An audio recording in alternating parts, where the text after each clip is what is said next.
Okay, we come back. The audience, I'm glad to introduce my today's speaker, Miss Irina Tsukerman, who is a prominent, outstanding geopolitical analytic with whom we are going to talk about Iran and everything which actually penetrates this topic during the last several weeks since the United States, together with Israel, started their special military operation against Iran. Irina, thank you very much for joining us today. Thank you so much for the invitation. I'm very glad to join. Thank you. Okay, Irina, so let's start from your general estimation of what's going on now in these special military operations. So we have different views on the matter. Mm-hmm.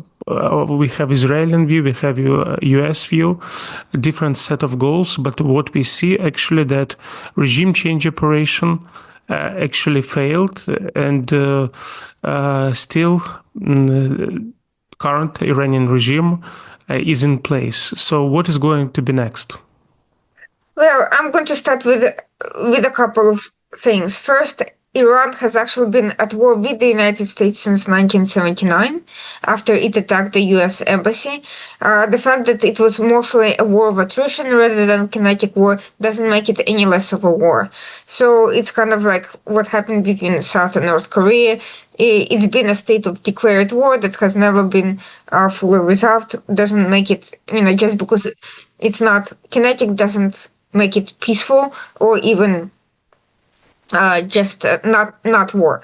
The other issue is that I disagree with the premise that it was ever about regime change. I think Prime Minister Netanyahu was certainly hoping for regime change, but he made it clear that Israel was in no position to be advancing that, at least not alone. And he repeatedly urged the Iranian citizens to stand up and to push for the regime change on the ground. Without their input, there is no way to change the regime, because the regime is not, 100 ayatollahs or even 1,000 ayatollahs. It's 10 to 20 million people, depending on who you count and how. So clearly, that would require massive input from the people most invested in the future of Iran, which is Iranians themselves. Speaking for Trump, it's very clear that he never initially wanted a regime change, and he, up until very recently, actually stated that regime change was not the goal. He did say once the operation started that he was hoping that the regime change would occur, and he would contribute to that as much as possible, but he also indicated that this was not the goal of the U.S. operations itself. It was something they were hoping to be part of the impact. Now, when it comes to Israel, the actual objectives were essentially eradicating as much of Iran's capacity to do military damage in the region as possible, meaning attacking people who were in charge of proxies, destroying missile launch sites, destroying as much of military capabilities, naval force, air force as possible. And indeed, U.S. very quickly assumed air superiority, but that in itself is not the end of the story. In fact, it's only the beginning. If you look at Vietnam, an analogy I like to use, U.S. had military air superiority throughout most of that period, and yet it was eventually forced out due to lack of political will, due to failure of narrative warfare, and due to essentially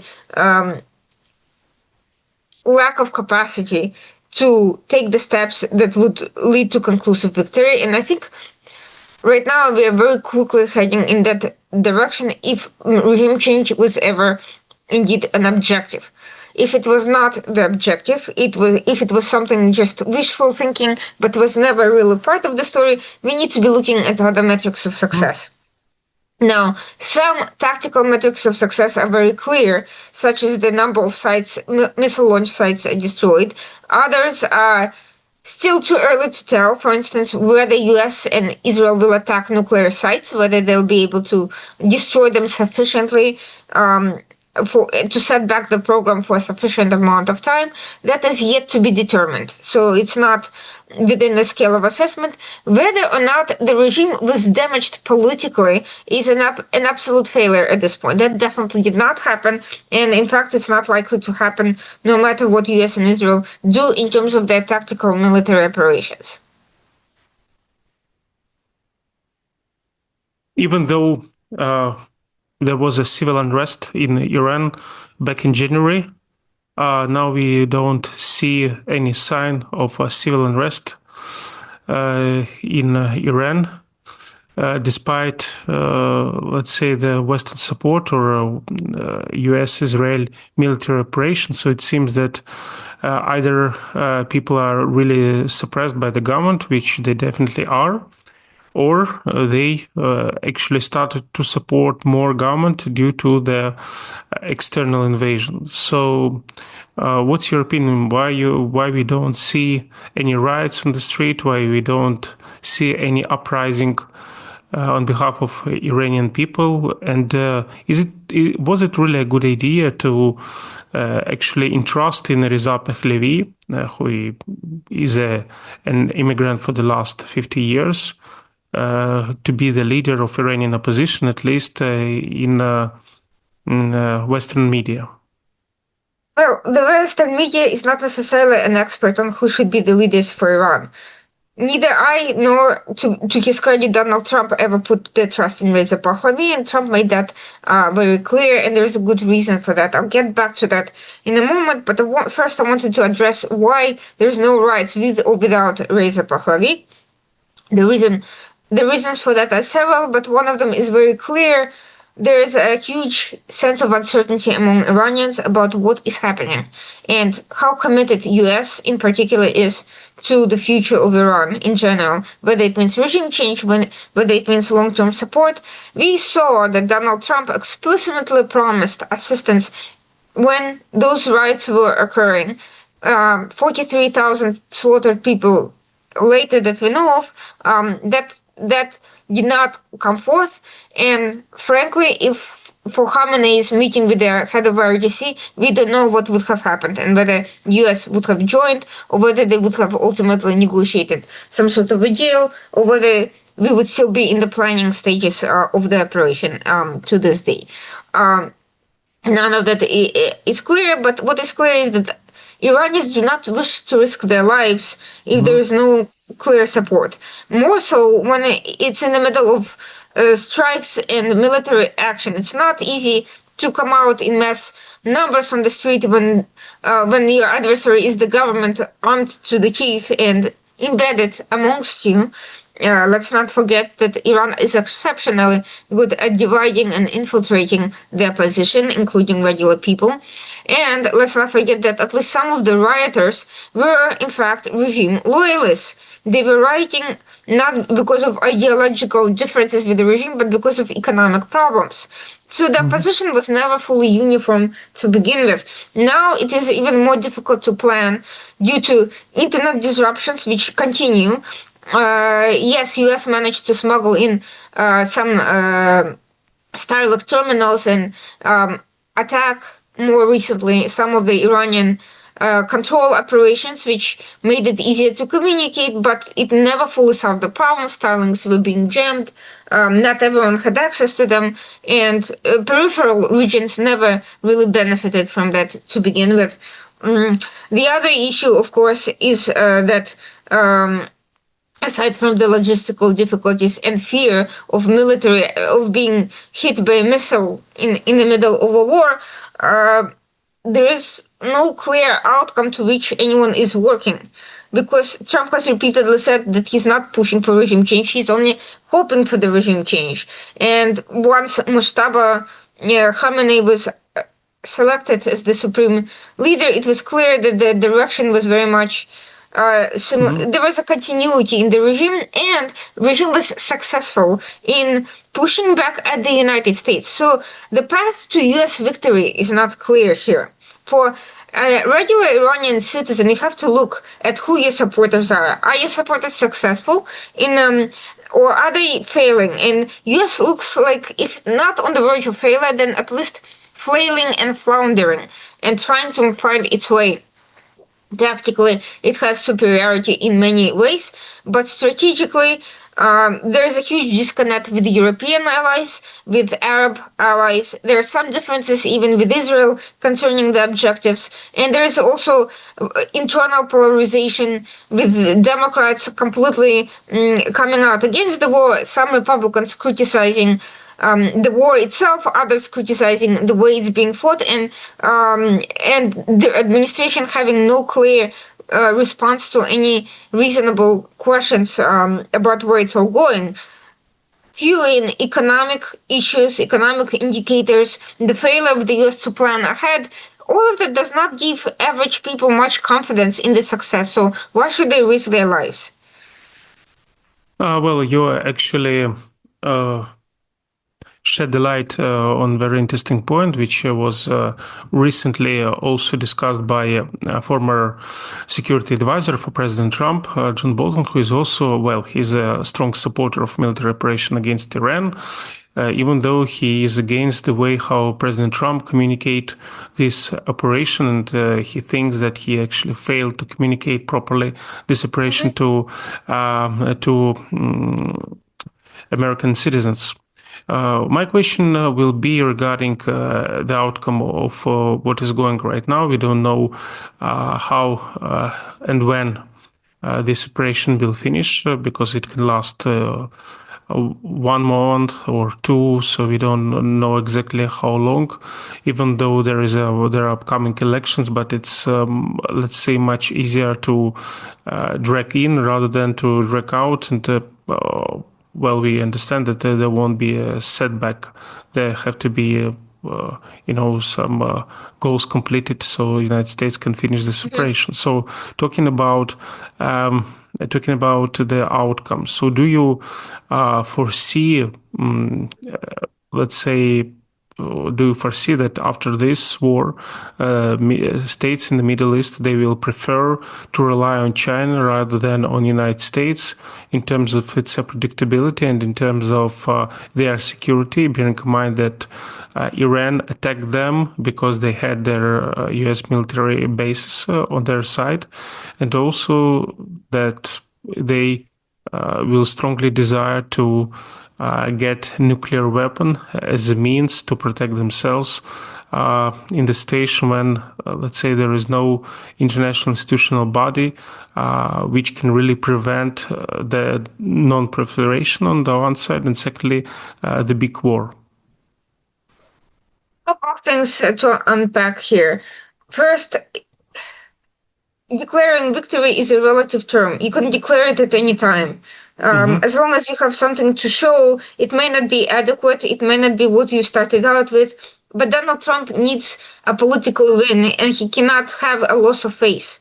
So at some point he's going to declare victory no matter what happens, but he cannot do so before Israel is ready, because it puts him in an embarrassing position, and Israel has not completed its tactical goals.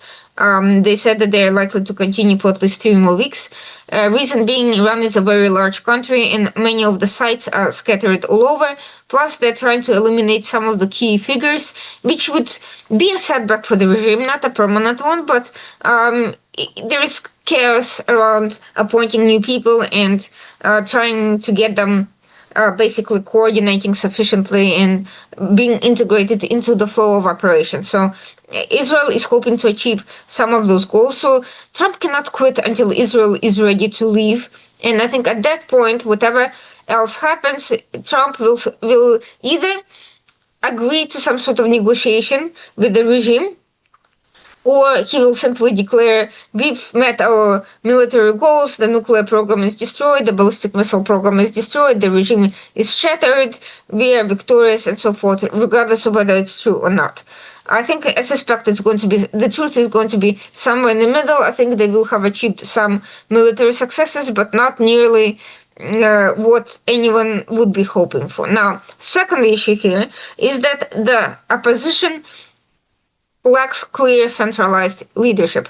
Reza Pahlavi, contrary to media, Western media rumors, never necessarily had the majority of support in Iran. In fact, it's not clear how much support he really had, given that most of his communications were supported by bots online, and in fact, some of them were even being boosted by the regime propaganda machinery. So we don't know how much actual support he had. What we do know is that whoever did support him may have had second thoughts after he asked them to come out on the streets during the last protest, got a lot of people killed, and he himself took no risks whatsoever. Didn't even travel to the nearby Azerbaijan to show solidarity. He didn't do anything. The other issue, of course, is that he's a very polarizing personality who started attacking Kurds and various others, claiming that they're all separatists. Not a wise move if you haven't at least secured your own power, if you ask me. So strategically, his operations have a lot left to be desired, and the regime took a lot of advantage of that. It's a long story. Now, the final point here. China is not a dependable ally. In fact, China is not an ally at all for Arab states. In the military sense, China has shown that it has no means, much less interest, in providing security, and China has been helping Iran throughout all of that.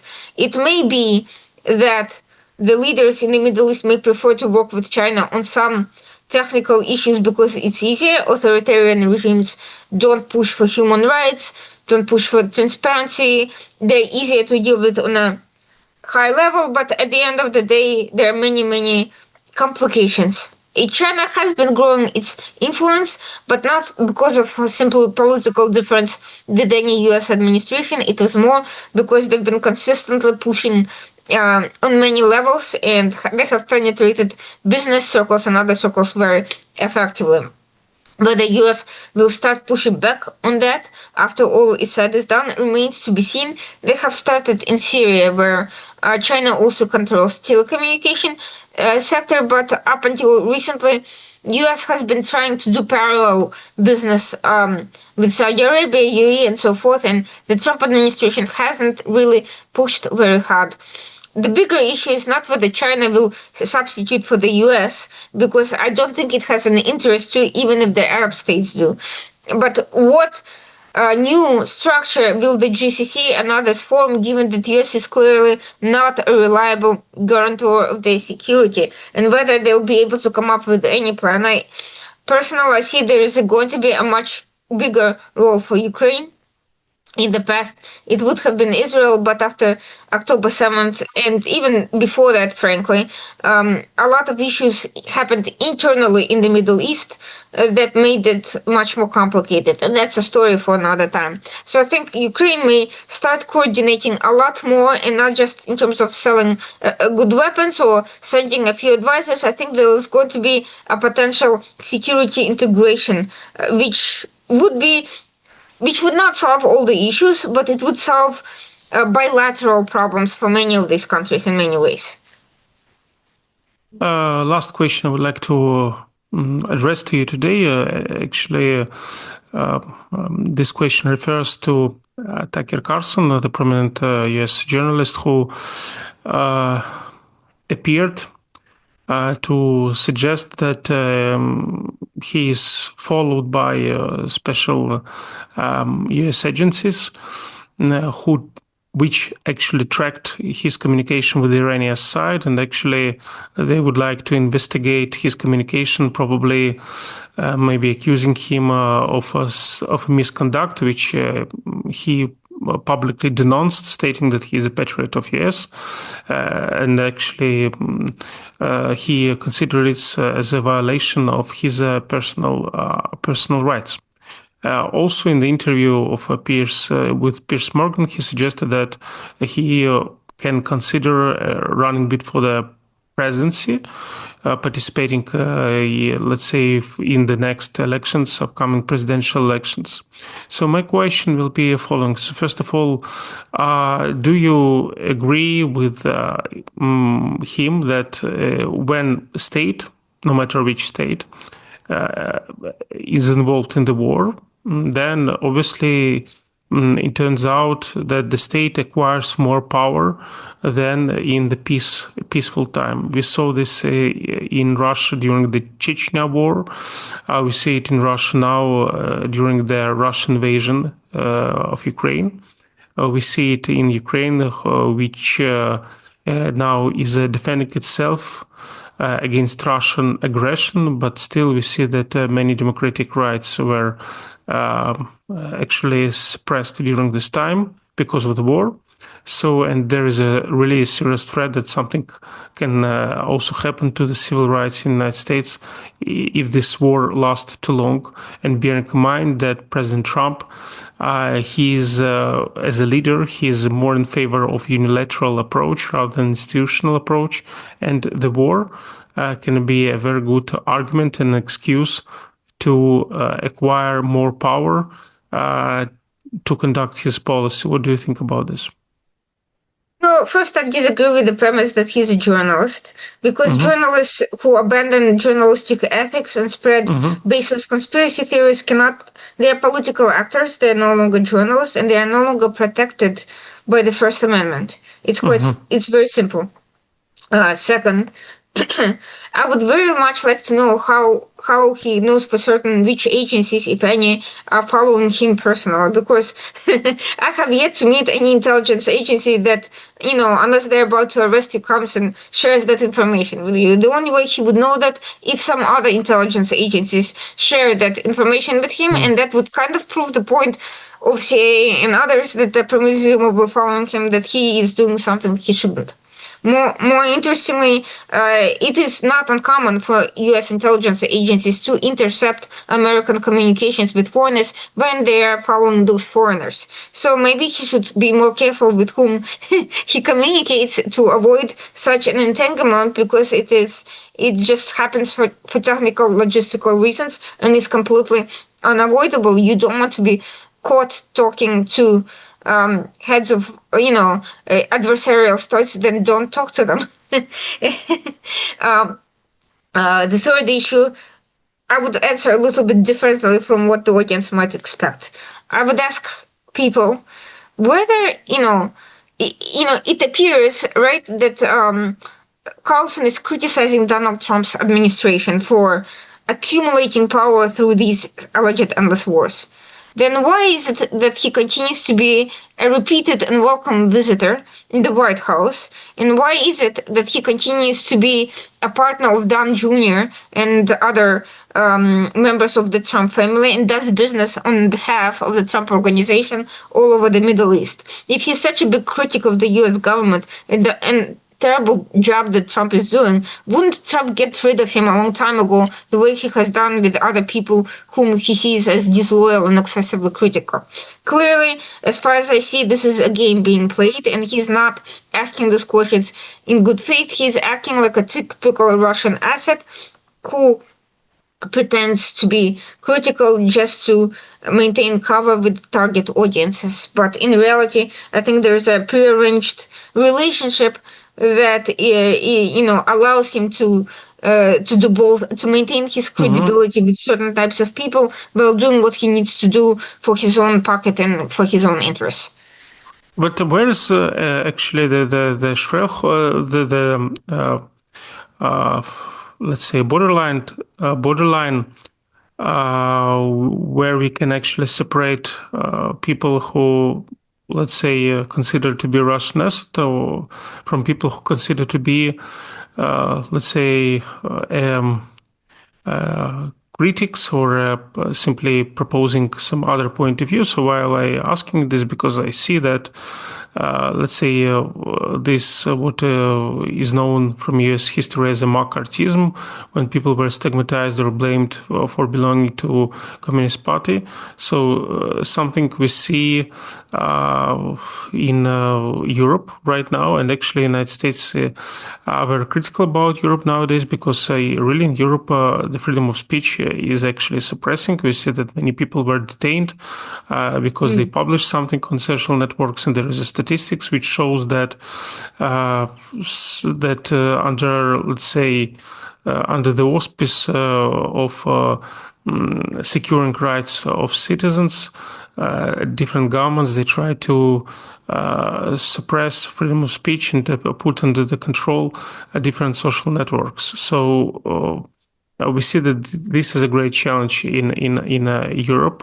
This is a great challenge in non-European countries as well. And now we see that in the United States, we see how, for instance, Ben Shapiro, he criticized Tucker Carlson, some other people who stands against this military operation, stigmatizing them on this soil. So do you see here a threat for democracy when, without the court judgment, we simply throw in different, let's say, throw on different sides and accusations and labeling people without any proof? A lot of different issues, once again, to separate. If you're getting paid to spread propaganda by another foreign state, you're a foreign agent. It's quite simple as that, and the law in the US is very clear. And it's, a lot of these people that we are talking about in Europe and elsewhere were actually getting paid. This is what the data doesn't show. How many of them were simply speaking their minds and how many of them were repeating propaganda. And sometimes you need to investigate first if someone is part of a network that's already under surveillance.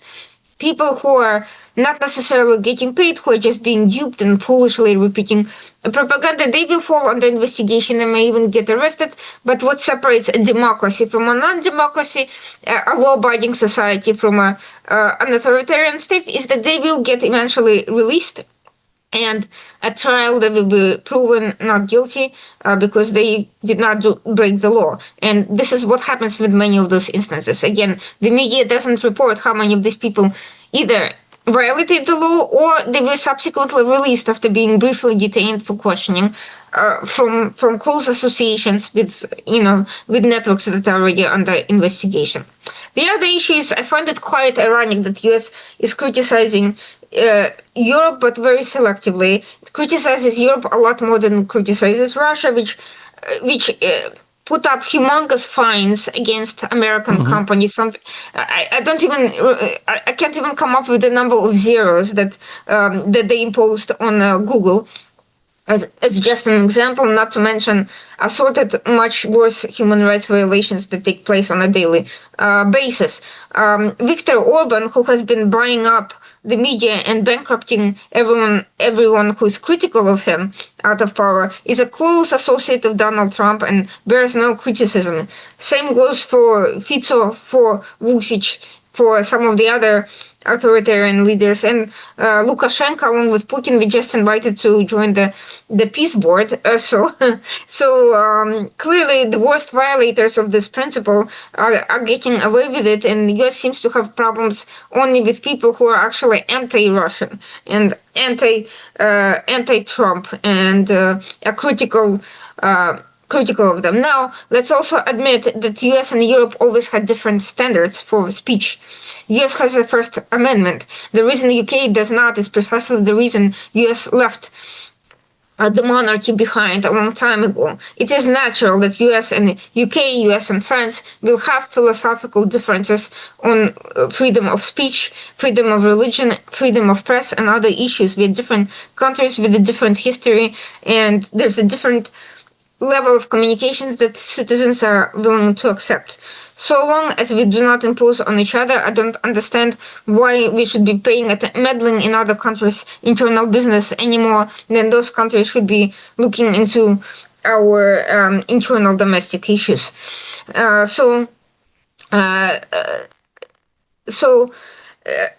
Yes, if you just simply start charging everyone you disagree with crimes and throwing them in prison, yes, the country ceases to be a democracy. But let's see who is actually doing that. Let's see who is actually been releasing assorted propagandists, drug dealers, serial rapists, assorted corrupt frauds, and others from prison. Was it the United States or is it Europe? For the most part. By Europe, I don't mean Orban and so forth. I'm talking about UK, Germany, France, and so forth. It doesn't mean that Europe doesn't have problems. They have a lot of political issues. The leaders have made very bad decisions. They have enabled assorted extremists and have been entirely too lenient in assorted groups of extremists from all over the political map, and hopefully that will start to change, because this leads to violence, to mayhem, to polarization, and doesn't do any good. But at the same time, clearly the fact that US is focusing on fighting its allies and not the adversaries that wish to destroy the US raises questions about what the objectives actually are, and who is, what is the goal here? Are we trying to, are we really there to protect freedom of speech, or are we there because some in our elites have particular business interests with the people that the Europeans now have an issue with? That's a question that I think needs a lot more investigation. But the trend to me is pretty clear. Irina, thank you very much for your contribution. It was a very nice conversation, and I hope to continue this conversation in the future. Thank you very much for this interview. I just want to remind for an audience that today we had a privilege to host Ms. Irina Tsukerman, who is a prominent expert in the field of geopolitics. Thank you, Irina, and see you next time. Absolutely.